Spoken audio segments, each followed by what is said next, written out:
이렇게 말씀 나누도록 하겠습니다. 제가 2023년 8월이죠. 재작년이네요. 파키스탄에 우리 아시다시피 간 적이 있습니다. 비즈니스를 하시는 두 분과 동참을 했는데, 제가 파키스탄에 간 이유는 뭐냐면 사실 선교를 위해서 갔습니다. 그러니까 거기에서 그때 선교를 하는 것이 아니라 선교의 문을 어떻게 뚫으면 될까를 보고 왔던 것인 것 같아요.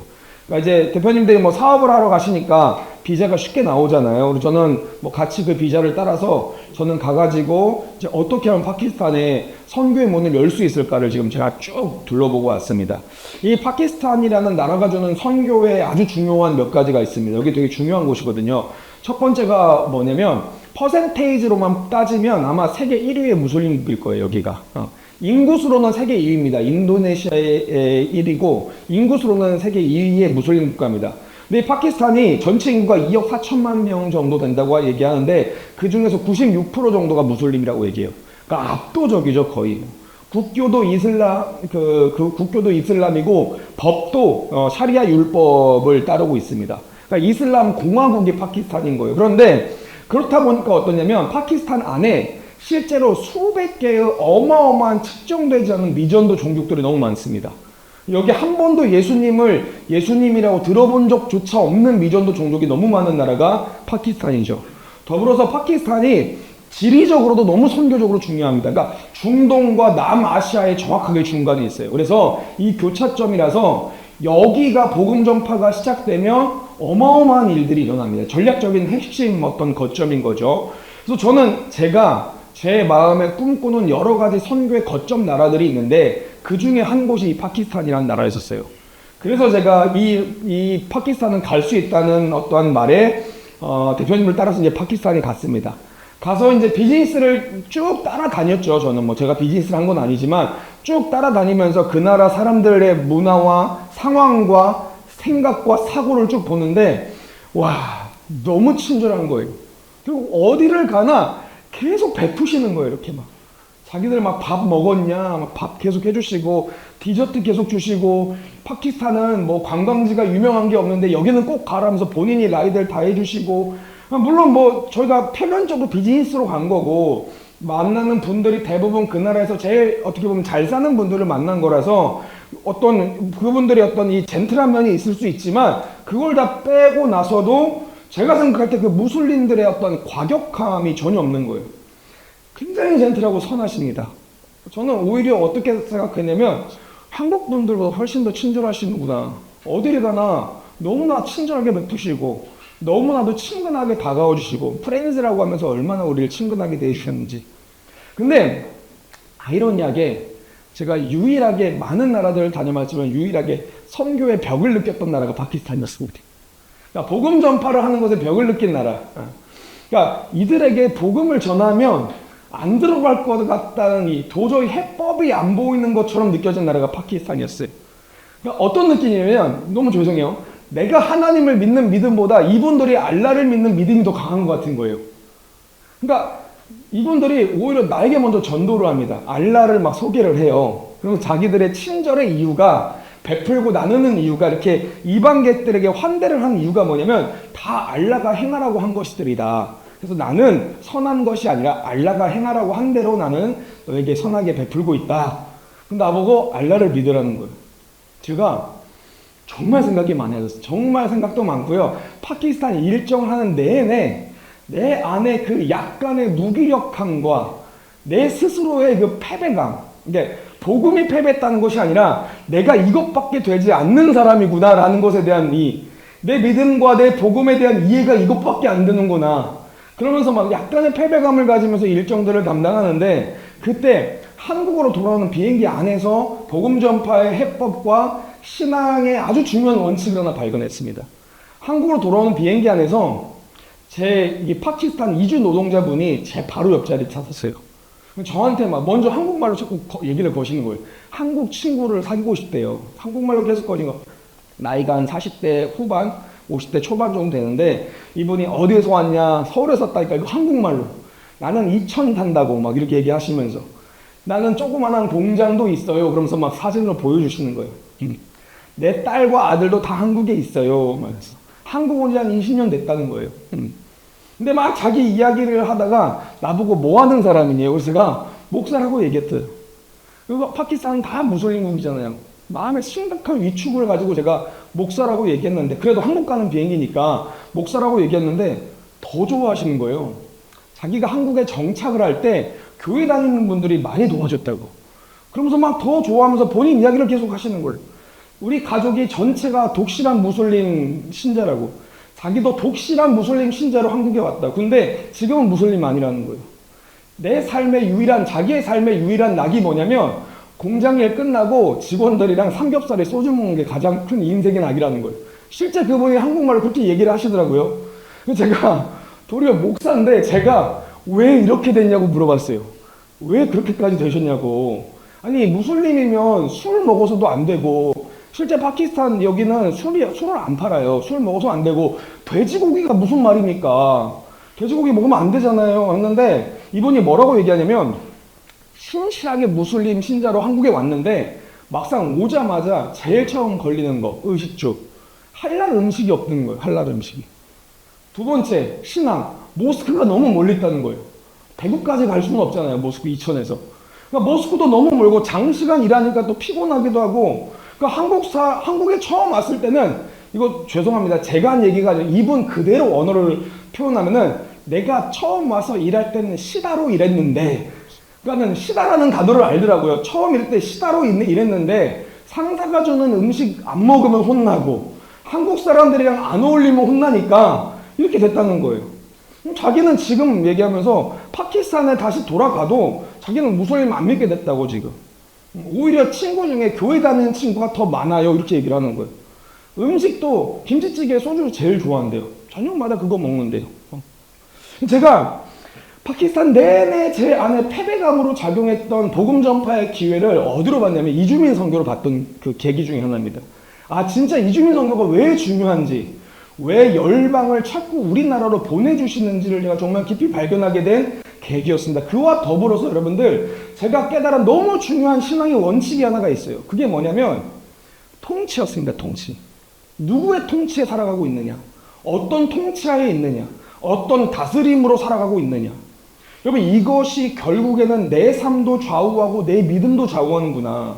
여러분 보세요. 온 가족이 무슬림이었고요. 본인도 무슬림에 대한 신실한 믿음을 가졌던 사람이 한국에 와서 한국의 통치하에, 그러니까 한국의 문화와 법과 가치관과 사람들과 그 영향 아래에서 자연스럽게 살다 보니까 무슬림에 대한 신앙이 다 사라졌습니다.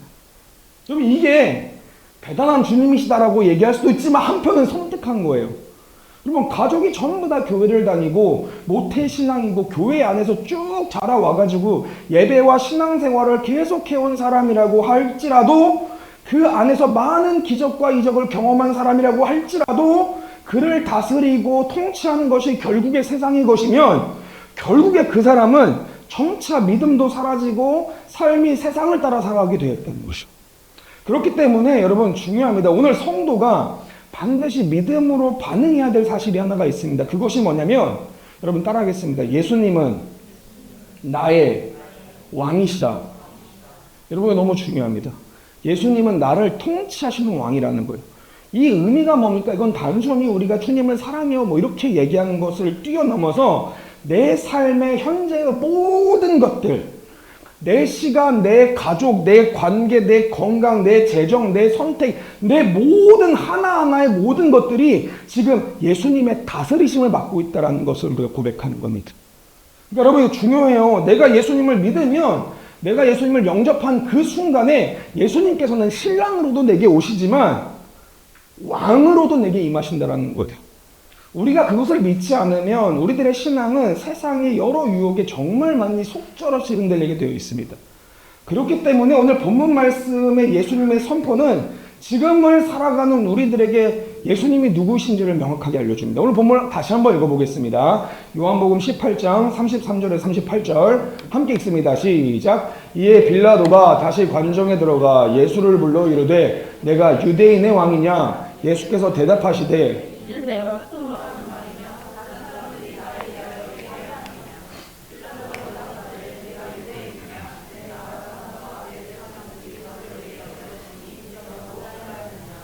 예수께서 대답하시되 내 나라는 이 세상에 속한 것이 아니니라. 만일 내 나라가 이 세상에 속한 것이었더라면 내 종들이 싸워 나로 유대인들에게 넘겨지지 않게 하였으리라. 이제 내 나라는 여기에 속한 것이 아니니라. 빌라도가 이르되 그러면 내가 왕이 아니냐? 예수께서 대답하시되 내 말과 같이 내가 왕이니라. 내가 이를 위하여 태어났으며 이를 위하여 세상에 왔나니 곧 진리에 대하여 증언하려 함이로라. 무릇 진리에 속한 자는 내 음성을 듣느니라 하신대 빌라도가 이르되 진리가 무엇이냐 하더라. 아멘. 자, 오늘 본문 말씀을 보면요, 예수님께서 십자가에 못 박히시기 바로 전에 빌라도 총독에게 재판을 받으십니다. 근데 빌라도가 그때 우리 주님에게 물어보시는 거예요. 네가 유대인의 왕이냐? 주님이 말씀하십니다. 내 나라는 세상에 속한 것이 아니다. 빌라도가 다시 물어보는 거예요. 그럼 네가 왕이 아니냐? 예수님이 말씀하십니다. 내가 왕이니라. 내가 이것을 위해서 태어났고 이것을 위해서 세상에 왔느니라. 여러분, 오늘 예수님께서 십자가를 지시기 전에 고백하신 이 말씀을 보면 지금 오늘 현대 사회를 살아가고 신앙생활을 감당하는 우리에게 너무나도 큰 임팩트를 줍니다. 세상 권력의 상징인 빌라도에게 지금 재판을 받으시는 거예요. 그러면서 예수님은 내가 왕이다라고 선포하시는 거예요. 세상 모든 것의 진짜 왕은 나다. 만왕의 왕이 나고 열방의 왕이 나고 온 땅의 왕이 나이다. 선포하시는 겁니다. 그런데 이것을요, 오늘 우리의 개인의 신앙생활로 대입해 본다면 오늘 본문 말씀에 예수님께서는 지금 세상 권력 안에서 살아가고 있는 우리 가운데 물어보시는 거예요. 너의 진짜 왕은 누구냐라는 거예요. 너의 진짜 왕은 누구냐. 저는 이 장면이 말씀을 준비하면서 어떤 삼자적인 관점이 아니라 되게 1인칭적인 관점으로 느껴졌습니다. 지금 내가 중요하게 생각하고 있는 여러 가지의 세상의 힘들을 대표하는 빌라도가 지금 옆에 있고요. 그 앞에 지금 예수님이 계십니다. 내가 지금 여러 가지 세상적인 욕망과 나의 바람과 이것들을 대표하는 빌라도가 나한테 물어보는 거예요. 진짜 예수가 너의 왕이냐? 저는 그렇게 받아들였어요.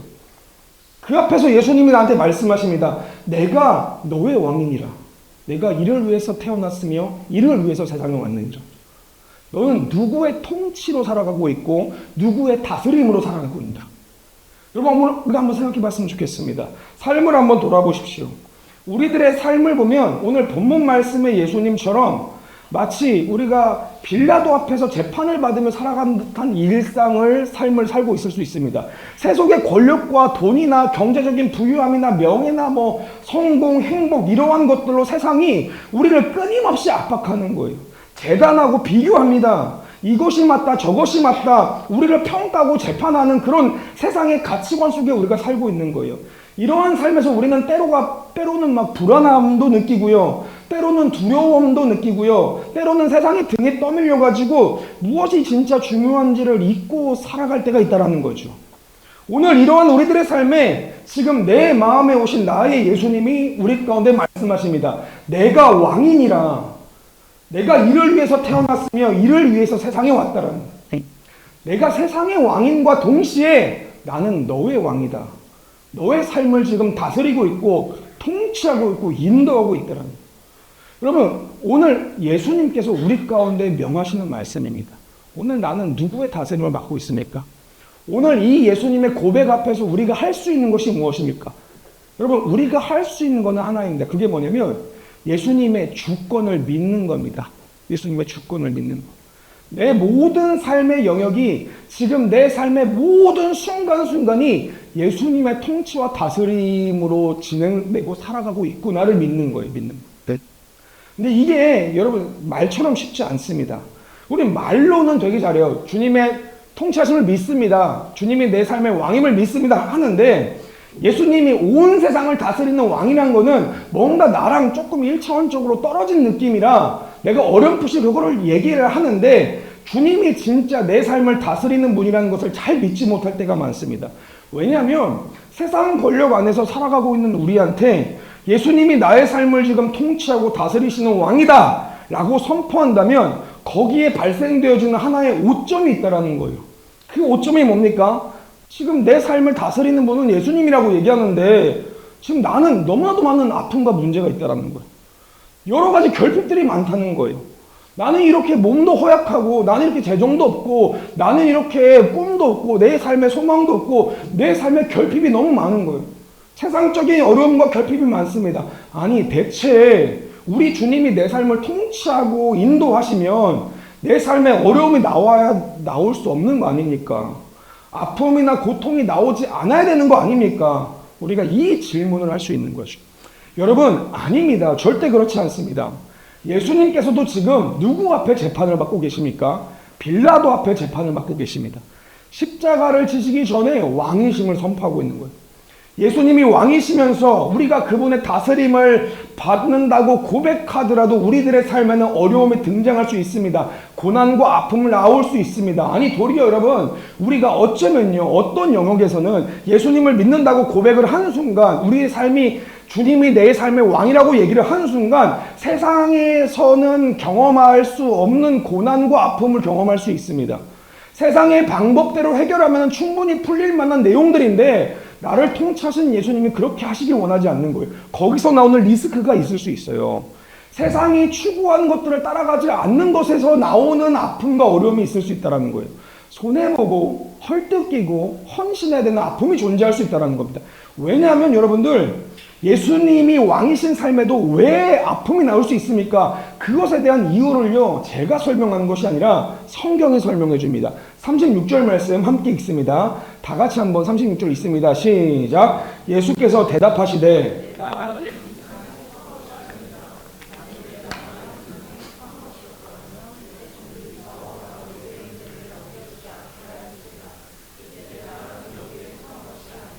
아멘. 예수님께서 오늘 네가 유대인의 왕이냐라고 물어보는 빌라도에게 단호하게 선언하십니다.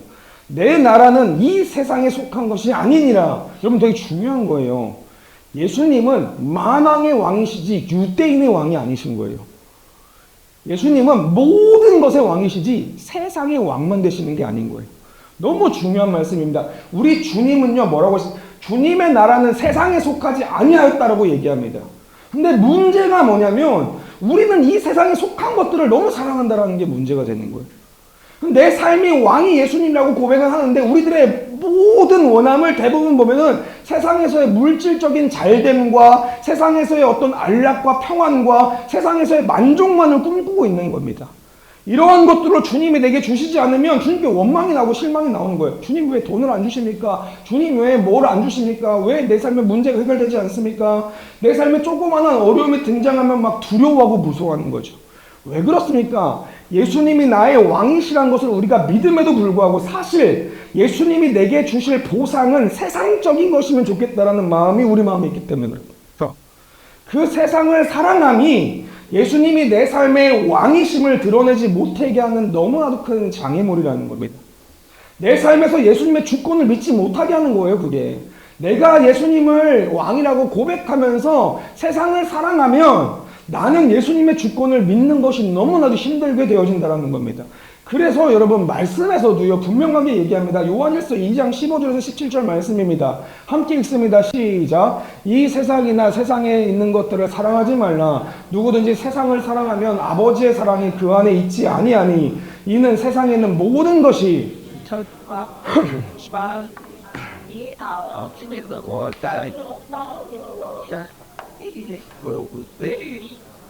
오직 하나님의 뜻을 행하는 자는 영원히 거하느니라. 아멘. 세상에서 일을 하는 것과 세상을 사랑하면서 일을 하는 것은 다른 것이라는 거예요. 세상에서 살아가는 것과 세상에 있는 것들을 사랑하면서 살아가는 것은 다른 것입니다, 여러분들. 오늘 우리 주님께서도요, 빌라도에게 선포하셨던 것처럼 우리에게 분명히 말씀하신 거예요. 내 나라는 이 세상에 속한 것이 아니다. 여러분, 오늘 이 말씀을 내 삶 앞에서 직면해 봐야 됩니다. 직면. 오늘 우리가 주님이 내 삶의 왕이라는 것이 왜 이렇게 믿겨지지 않습니까? 내가 두 가지 마음을 같이 품고 있는 거예요. 세상을 너무 사랑함과 동시에 주님은 나의 왕이시더라는 거예요. 그럼 여러분들, 우리들의 정체성에 아주 큰 혼란이 옵니다. 우리는요, 여러분들, 우리가 이 땅에 남겨졌다라는 의미는요, 주님의 나라를 위해서, 그분의 통치를 위해서 이 땅에 남겨졌다는 거예요. 단순히 이 땅에서 안락과 유익을 누리면서 살아가는 존재가 아니라 이 땅에서 주님의 왕되심을 증언하고 세상 속에서 하나님 나라를 드러내는 것이 목적인 삶이 우리들의 삶입니다. 그래서 예수님이 삶에서 왕되심을 선포하는 성도가 자꾸 세상을 사랑하면 안 되는 거예요. 세상의 것들을 사랑하면 안 됩니다, 여러분들. 우리는 이 땅의 목적지가 아니기 때문에 그래요. 세상의 것들이라고 이야기했을 때의 정확한 판별 기준을 제가 알려드릴게요. 죽으면 끝나는 것들은 다 세상의 것들입니다. 여러분들의 인생에서 죽고 나서도 뭔가 가져갈 만한 것들, 주님 앞에서 뭔가 드릴 만한 것이 있다면 그것을 위해서 사십시오. 죽으면 끝나는 것들은 전부 다 세상의 것들입니다. 영원하지 않아요. 영원하지 않아요. 우리는 이 땅이 목적지가 아닙니다. 예수님의 나라는 이 땅과 같지 않습니다. 예수님의 나라는 이 땅의 모든 논리와 시스템과 모든 걸 뛰어넘습니다. 그렇기 때문에 우리가 이 땅에서 어렵고 고달프고 억울한 일 경험할 수 있습니다. 가난과 결핍과 아픔 왜 못 경험합니까? 경험할 수 있습니다. 우리들의 왕이신 예수님조차도 지금 빌라도 앞에서 재판받고 있는데 우리가 이 땅에서 왜 아픔과 고난이 없을 수 있냐라는 거예요. 우리도 이 삶에서 예수님을 왕으로 모실 수 있지만 어려움과 아픔 만날 수 있습니다. 고난이 있습니다. 그러나 우리들은 꺾을 수 없는 절대 소망이 하나가 있는데 그것이 무엇입니까? 우리들의 본향은 하나님 나라에 있다는 거예요. 이 땅이 아니라는 사실입니다. 그렇기 때문에 우리는 삶에서 왕되신 예수님의 다스림을 받아서 이 땅을 예수님의 왕되신 나라로 바꾸어가야 되는 사명이 있는 거예요. 예수님은 하늘나라에서만 왕되신 것이 아니라 지금 우리가 살고 있는 이 세상에도 왕이시기 때문에 빼앗긴 땅들이 많기 때문에 우리는 예수님의 나라와 가치와 그 방식으로 살면서 이 땅이 예수님의 나라가 되어지도록 나아가야 된다는 거예요. 그래서 여러분 성경이 추구하는 중요한 가치관이 몇 개가 있어요. 예수님을 왕으로 모신 사람을 성경이 뭐라고 얘기하냐면 우리가 얘기하죠. 나그네라고도 얘기합니다.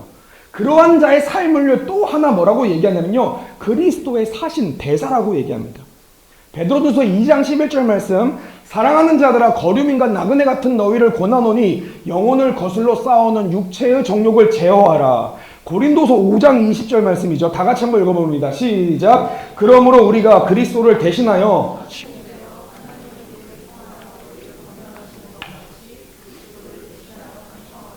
너희는 하나님과 화목하라. 아멘.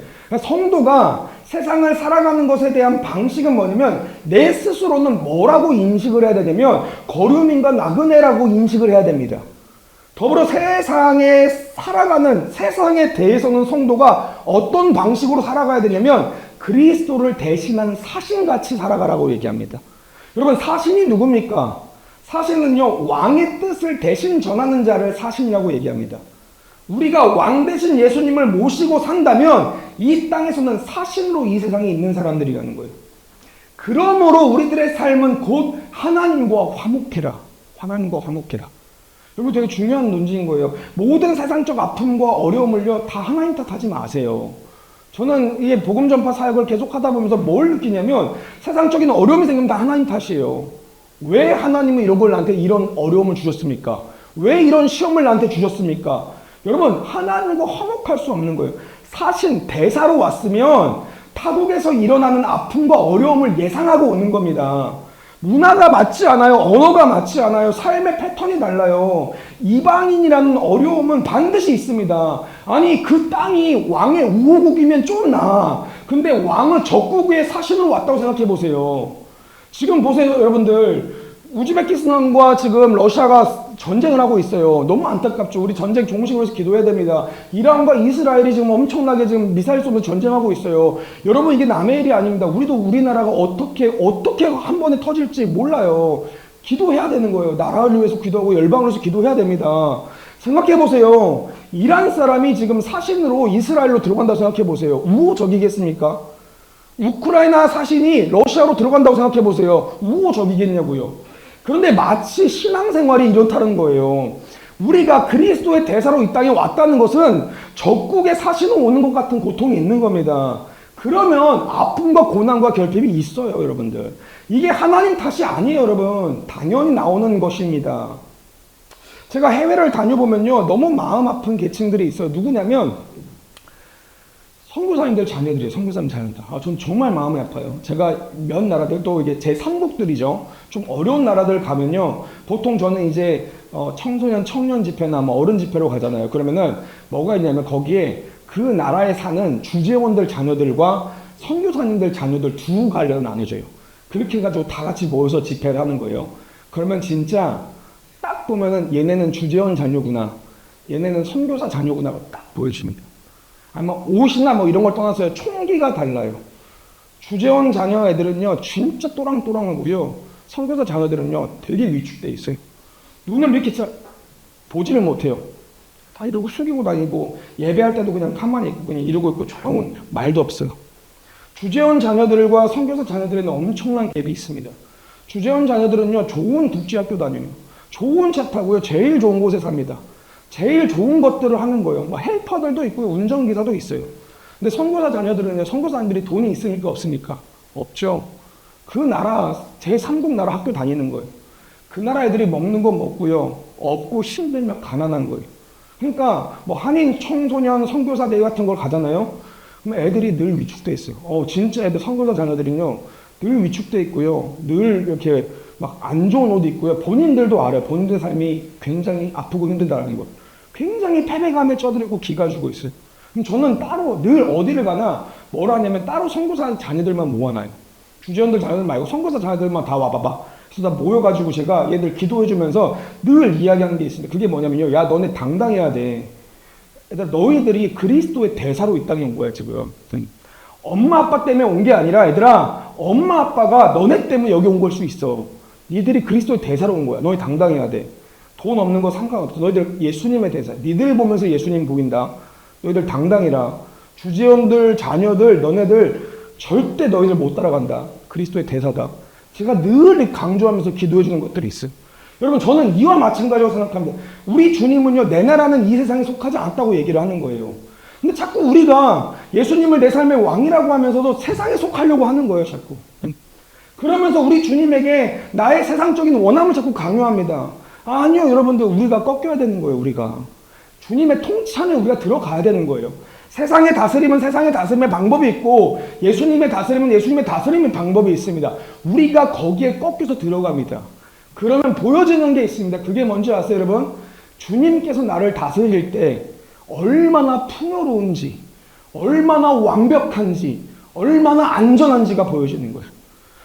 여러분, 분명한 건요, 주님은 우리들의 물질을 해결해 줄 수 있는 주님이지만 물질의 해결을 위해서만 오신 게 아닙니다. 여러분들, 결핍과 아픔 속에 있더라도요 이것이 왕이신 주님의 뜻이면 그것을 믿는 거예요. 여러분들, 선하신 인도하심이라는 것을 굳건히 믿는 겁니다. 여시는 것도 주님이시고 다시 닫으시는 것도 주님이신 거예요. 열면 닫을 줄 없고 닫으면 열 줄 없는 겁니다. 여러분들, 그 모든 내 삶에 일어나는 것들을 내가 예수님이 왕으로서 나를 다스리신다는 것을 믿고, 주님은 그렇게 선하신 주님이십니다, 사랑과 인자로 나를 통치하신다는 것을 믿으며 나아가는 것, 이것이 오늘날 신앙생활하는 우리들에게 절대적으로 필요한 믿음이라는 겁니다. 말씀을 좀 맺도록 하겠습니다. 여러분, 우리가 오늘 예수님이 나의 왕 되심을 믿으며 나아가야 됩니다. 그것은 좋을 때나 기쁠 때나 고통 중에나 행복 중에나 우리 주님은 지금 나를 선하심으로 인도하신다라는 확실한 믿음이 있어야 됩니다.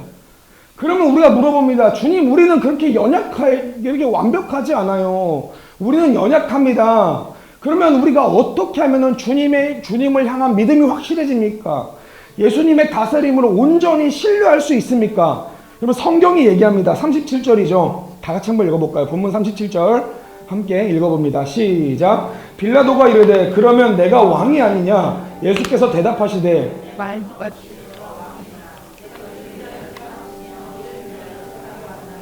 곧 진리에 대하여 증언하려 함이라. 무릇 진리에 속한 자는 내 음성을 듣느라 하신대. 주님이 분명히 말씀하십니다. 진리에 속한 자는 내 음성을 듣는다. 오늘 우리가 정말 왕이신 예수님을 믿고 따르길 원한다면 한 가지 분명히 해야 될 게 있어요. 그게 뭐냐면 주님의 음성을 듣는 겁니다. 세상의 소리, 두려움의 소리, 불안과 욕망의 소리에 휘둘리지 않고 주님의 음성에 귀를 기울여야 됩니다. 그 주님의 음성이 나를 이끄시고 나를 붙드시고 나를 다스리시는 거예요. 여러분들, 오늘 우리들의 왕은요 살아계신 예수님입니다. 여러분, 죽어 계신 분이 아니에요. 그 주님은 인격적인 주님이십니다. 그리고 우리 가운데 말씀하세요. 분명히 사신이 왕의 음성을 듣지 않으면 통치는 사라집니다, 여러분들. 그래서 요한복음에도요, 내 양은 내 음성을 들으며 나는 그들을 알며 그들은 나를 따른다라고 말씀하셨어요. 믿음이 어떻게 좋아지냐? 믿음은 들음에서 나며 들음은 그리스도의 말씀으로 말미암는다라고 얘기합니다. 주님이 우리한테 말씀하시는 주님이신 거예요. 그래서 우리가 그 음성에 귀를 기울이시길 소망합니다. 그 말씀에 순종하세요. 세상의 메시지 듣지 마십시오, 여러분들. 주님께서 내게 원하시는 걸 말씀하실 거예요. 그 말씀에 순종하는 삶이 결과론적으로 우리가 왕이신 예수님을 굳건히 신뢰할 수 있는 삶이 되어집니다. 그런 삶으로 귀한 성도님들을 초대합니다. 이 시간 기도할 때